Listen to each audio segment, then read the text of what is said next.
आपण सर्वप्रथम भगवंताला आणि बाबाला एकतेने प्रणाम करूया. भगवान बाबा हनुमान जी को प्रणाम. महान त्यागी बाबा जमदेव जी को प्रणाम. परमात्मा एक परमपूज्य परमात्मा एक सेवक मंडळ वर्धमान नगर नागपूर मंडळाच्या आदेशाप्रमाणे आजचे भव्य सेवक संमेलन आप्तूर परिसर इथे देण्यात आले आणि सकाळला एका भगवंताचे हवन कार्य घडले. त्यानंतर परमेश्वरी करायची शोभायात्रा निघाली आणि लगेच चर्चा बैठक सुरू झाली. या चर्चा बैठकमध्ये सृष्टी विधाता जगाचे विधाता भगवान बाबा हनुमानजी उपस्थित आहे. भगवंताला माझ्या प्रणाम. तसेच आपले सर्वांचे सद्गुरू मानव धर्माचे संस्थापक महान त्यागी बाबा जमदेवजी उपस्थित आहे. बाबाला माझ्या प्रणाम. तसेच आपल्या वाराणसी आहे बाबाला सहकार्य करणाऱ्या वेळोवेळी आईला माझ्या प्रणाम. तसेच आजच्या कार्यक्रमाचे उद्घाटक परमपूज्य परमात्मा एक सेवक मंडळाचे कोषाध्यक्ष सुभाषजी दयेकर साहेब यांना माझा नमस्कार. तसेच परमपूज्य परमात्मा एक सेवक मंडळाचे सचिव किरणजी राऊत साहेब यांना माझा नमस्कार. तसेच मंडळाचे संचालक पदाधिकारी ईश्वरजी चितगरे साहेब आणि उमरेड शाखा पालक संचालक यांना माझा नमस्कार. तसेच मंडळाचे माजी सचिव सल्लागार समिती सदस्य नरेंद्रजी मेहर यांना माझा नमस्कार. तसेच मंचावर बसलेले सर्व आजी माजी सर्व मार्गदर्शक शाखा उमरेड कार्याध्यक्ष माजी कार्याध्यक्ष धनजोडीजी कार्याध्यक्ष भोयरजी गुणवंताजी भोयर व त्यांचे सर्व कार्यसमिती पदाधिकारी यांना माझा नमस्कार. व सर्व मंचावर बसलेले मार्गदर्शक सर्व सेवक सेवकताई बालगोपाळ सर्वांना माझा नमस्कार. चारची वेळ होती, चारवर काटा गेलेला आहे आणि मी थोडक्यातच आपला अनुभव संपवतो. आजच्या कार्यक्रमाचे ज्यांनी कार्यक्रम घडवून आणला आहे, कार्यक्रमाचे आयोजक ज्यांनी सूत्रसंचालन सांभाळलं व या परिसरातले त्यांचे कार्यक्रम समिती सर्वांना माझा नमस्कार. पहा आपण परमात्मा एकचा जो मार्ग आहे आणि परमात्मा एकमध्ये जे आपण आलेले आहोत, कोणी जेव्हा बाबा असताना मार्गाशी जुडले, कोणी बाबा भगवंतामध्ये विलीन झाले त्यानंतर जुडले, कोणी आता सुरू आहे आणि बाबांनी या भगवत कृपेची प्राप्ती केली. प्राप्ती आपल्या परिवाराकरता केली आणि प्राप्ती केल्यानंतर बाबांनी बाबाच्या परिवारातलं दुःख दूर झालं आणि दुःख दूर झाल्यानंतर बाबाला सुद्धा या शक्तीची रूपरेषा जे बाबांना जसे जसे आत्मबल मिळत होते त्या पद्धतीने बाबांनी सेवकांना सांगितले.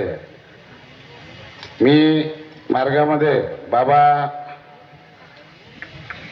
भगवंतामध्ये विलीन झाल्यानंतर मी मार्गाशी जोडलो. पण परमात्मा ही शक्ती, ही जागृत शक्ती मला कळली ही शक्ती काय आहे. आणि बाबाने म्हटलंय ज्या पद्धतीने तुम्ही कार्य कराल त्या पद्धतीने तुम्हाला फळ मिळेल. आणि बाबांनी ही जी कृपा प्राप्त केली आणि सदैव टिकून राहावी त्याकरता त्यांनी जे कार्य केले, सत्याचे कार्य केले. आणि सत्य तत्व शब्द नियम सत्य मर्यादा प्रेम ही 12 कडी आपल्याला एका नियमावलीद्वारे दिली. त्या तुम्ही या मार्गामध्ये आल्यानंतर जोही तत्व शब्द नियमाने चालेल तो सेवक गरिबांनी दुःखी राहणार नाही आणि राहील तो आपला कर्माने राहील. आणि बाबांनी ही भगवत कृपा आपल्याला सर्वांना फुकटामध्ये वाटून दिली. बाबाच्या परिवाराचे दुःख दूर झाले. त्यानंतर बाबा तिथे न थांबता गावोगावी जाऊन आपल्यासारख्या दुःखी मानवाला जागवण्याचे कार्य केले. आज 1 पासून 10 तयार झाले, 10 पासून 100 झाले, 100 पासून 1000 झाले, 1000 पासून आज लाखोच्या संख्येनं आपला परमात्मा एक सेवक झालेला आहे. आणि आज लाखो सेवकाचे दुःख दूर झाले.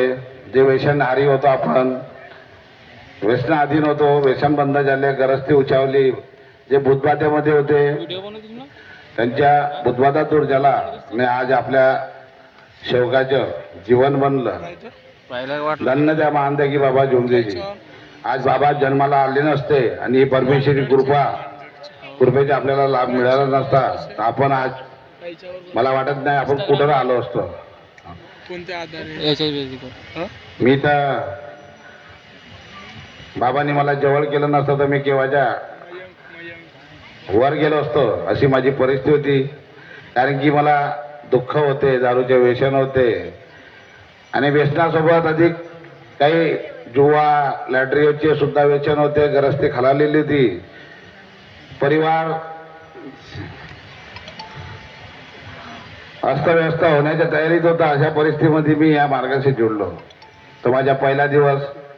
आणि बाबांनी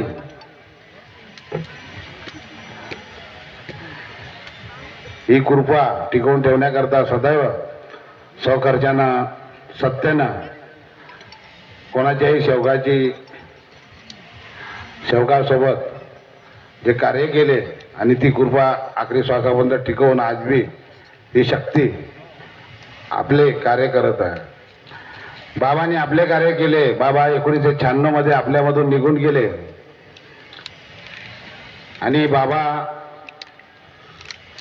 शरीररूपी आपल्यामधून निघून गेले. पण बाबाची जी आत्मा आहे आणि परमेश्वरी शक्ती, ज्या शक्तीची बाबांना प्राप्ती केली ती शक्ती आणि आत्मा बाबाची हे एक होऊन आपल्या सर्वांचे कार्य करत आहे. आणि आपल्याला सर्वांना सांगण्याची गरज नाही. सर्वांकडे आपापले अनुभव आहे. माझ्याकडे माझा अनुभव आहे, तुमच्याकडे तुमचे अनुभव आहे. आमच्या महिलाताई कोणत्याही कार्यक्रम असो 75% आपल्या महिलाताई असतात आणि 25 ते 30% आपले सेवक भाऊ असतात. कारण आपण जे मार्गामध्ये जे आलो, मी माझ्या पत्नीनी, माझी पत्नी जी आहे, जे मला व्यसन होते जुवा लॅटरीचे दारूचं आणि या व्यसनामुळे माझे घर परिवार पुरं त्रस्त होता आणि माझ्या पत्नीमुळे मी या मार्गात आलो. माझ्या पत्नीने 8 ते 9 महिने मार्गदर्शकाच्या आदेशाप्रमाणे कार्य केले आणि मला वाटतं का 75% आपण या परमात्मा मार्गात जे जुळलो तर आपल्या महिला ताईमुळे जुळलो. आणि आपण ज्या कार्य आज बी करत आहे आमच्या महिला ताई 60 ते 70% आघाडीवर आहे. आम्ही 30-35% मध्ये आहोत. कारण की आम्ही थोडंसं आमचे चांगलं झालं तर आम्ही आमच्या विसर पडते आणि जेव्हा आमच्यावर वेळ आली